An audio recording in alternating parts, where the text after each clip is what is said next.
Contrato aqui, que não poderíamos esquecer ou deixar de lado, é o contrato, e esse contrato também é um contrato importante na nossa pós, que é o contrato de edição. Já que nós falamos do contrato de representação, vamos falar do contrato de edição. A doutrina literária, ela esclarece que no contrato de edição está diante de uma obra literária, científica ou artística, onde o titular desse direito, de autor, se compromete a transferir a um editor que se obriga a reproduzi-lo num número determinado de exemplares e difundi-lo, entre o público, tudo à sua custa, ok? Edição, editora, estamos falando de editora, livros, grande exemplo. São sujeitos do contrato o autor e os autores da obra, o cessionário, o herdeiro ou os herdeiros, que após o falecimento do autor se investiram na titularidade do seu direito patrimonial. E o usuário de uma obra caída em domínio público, e de outro lado, o editor desse que exerça de forma profissional a função de reproduzir obras feitas de forma mecanicamente em escala industrial, ou seja, idônea, mas como empresário, para obrigar-se pela reprodução da divulgação. O contrato de edição, que é o título, é o nome desse contrato, tem desta forma, sim, um duplo objetivo: a reprodução da obra intelectual e a difusão. O autor é a pessoa física, criadora da obra literária, artística ou científica, e a proteção concedida ao autor poderá aplicar-se, sim, às pessoas jurídicas, nos casos previstos nessa lei. Nós temos o artigo 12, que é muito interessante dessa lei. Para se identificar como autor, poderá o criador da obra artística ou científica usar o seu nome civil, completo ou abreviado, até suas iniciais ou qualquer outro sinal convencional. Então, o próprio artigo esclarece muito bem isso. Esse contrato é bem diferente, então, parecido, mas diferente, tá? Do contrato de representação. Nós temos aí a diferenciação desse contrato. O contrato de edição tem por escopo, gente, a publicação da obra, ou de uma obra. Isto é, sua impressão por qualquer processo técnico, seja ele tipográfico, seja também aí litografia, linopedia, pode ser também fotocópia, pode ser xerox, ok? Então, tudo isso entra na produção, no serviço, na prestação. A divulgação perante o público, a comercialização, devendo por isso indicar exclusivamente da transferência do direito de utilização econômica da obra intelectual, inclusive ficando os riscos a cargo do editor, embora o autor conserve um direito moral inalienável e irrenunciável sobre a obra, fazendo jus ao pagamento de seus direitos autorais.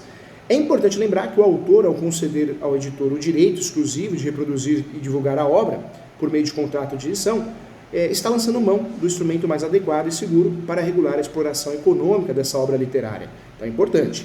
Características desse contrato, vamos lá que isso é importante, hein? É um contrato bilateral, podemos dizer que é oneroso sim, consensual e temporário. O autor transfere ao editor uma exclusividade temporária na produção e difusão de sua obra, hein? Fixando o tempo de sua vigência por um certo número de edições, paga por edição.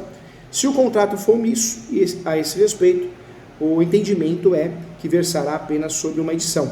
Se não houver cláusula expressa em contrário, que aduz o artigo 56 da Lei 9.610 de 98, o entendimento entende-se que o contrato versa apenas sobre uma edição, se não houver cláusula expressa em contrato. E aí tem uma regrinha do parágrafo único, que no silêncio do contrato, considera-se que cada edição se constitui de 3.000 exemplares, tá? Até 3.000 exemplares é uma edição. Se o contrato não fala nada, seria uma edição, ok? Então, importante bater um papo sobre isso para você entender. Em relação aqui aos direitos do autor, tá?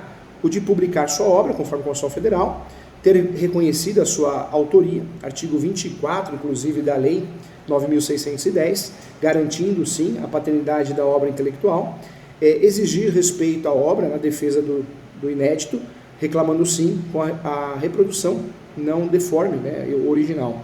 Também é direito retirar a obra de circulação ou de suspender qualquer forma de utilização já autorizada, quando a circulação ou utilização implique e afronta a reputação da imagem. Também entregar a obra para ser ditada quando lhe convier, não havendo prazo certo, tá? E também notificar o editor com direito a outra edição, a reeditar a obra com certo prazo, se esgotada a última edição, se não o fez, sob pena de perder esse direito de responder pelos danos. A questão é bem regulamentada, hein? Temos aí uma outra regra também importante, examinar a escrituração da parte que lhe corresponde e ainda exigir mensalmente a prestação de contas do editor, sob pena de ação de prestação de contas, a ação prestação de contas, que virou ação de exigir contas, né? É um direito pedir a prestação de contas e sua retribuição, e é um direito considerado totalmente pacificado. Também receber uma remuneração que por quantia única, quer pelo pagamento da porcentagem sobre o preço da venda a cada exemplar. Se no contrato não houver estipulado, o preço está atribuído com base nos usos e costumes, é isso que fala o artigo 57. São obrigações do autor transferir o direito de editar a obra com exclusividade, garantindo ao editor não só a transferência do direito de reprodução, mas também o seu exercício pacífico. Também entregar original e tudo o que for necessário para que o editor possa exercer o direito que lhe foi transmitido, né? E ainda também não dispor de sua obra quando não esgotarem as edições a que tiver direito o editor, tá? Então essa é a regra também. Então, assunto muito importante, tem um material de apoio, faça a leitura. Agradeço a você e até a próxima.